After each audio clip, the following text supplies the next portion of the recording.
लोकन्यूज मराठी, आवाज लोकशाहीचा।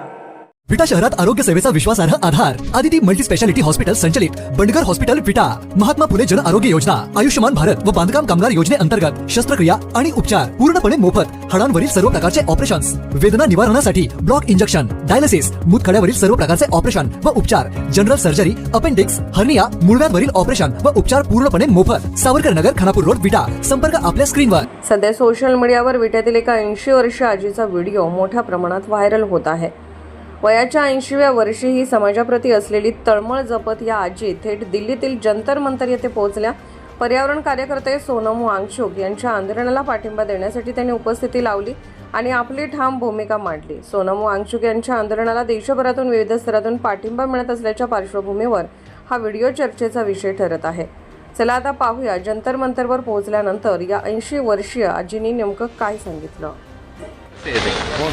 ये कहाँ से पूछो उससे, वो औरत को पूछो महाराष्ट्र से बाइट लेना। हाँ एक बार पूछ के आओ ना।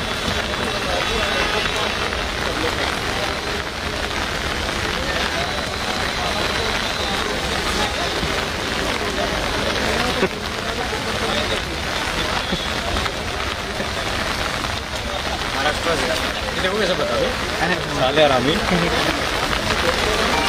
महाराष्ट्र में कहाँ से हो? सांगली। अरे ये भी सांगली से है।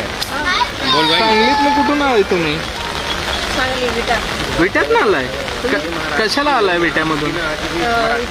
काय हिंदीत म्हणजे समर्थन करायला विट्यात ना आलाय? मराठी में बात नहीं। पोरांनी आत्महत्या केली, ते कशासाठी थांबले तिथं, काय त्यांनी कशासाठी आंदोलन केलं, तर त्या धर्मेंद्र प्रधानला बाजूला हटवायचं आणि त्या हटवल्याशिवाय मी इथून जाणार नाही। पाऊस आला काही झालं काय बी उद्या मी पावसात उभा राहणार, पण त्या हटल्याशिवाय मी जाणार नाही। माझी सुद्धा त्यांना सहकार्य आहे, मी सहकार्य करणार त्यांना।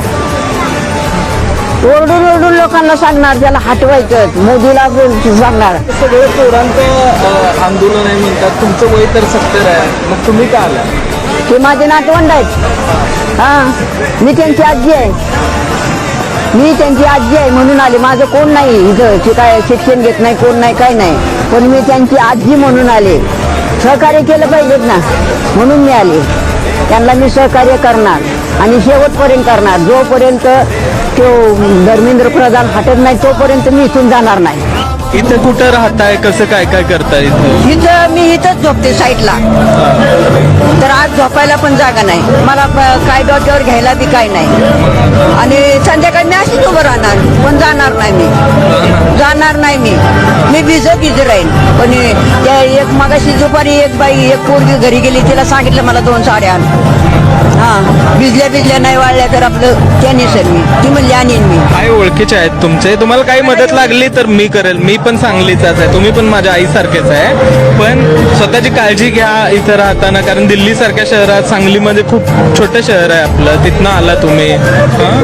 अभिजितला भेटला का तुम्ही? गेल्या वेळेस भेटले होते, आता उद्या भेटणार। उद्या मला भेटायचे तिथं आणि असं मराठीतूनच तिथं मुलाखत मला करायची।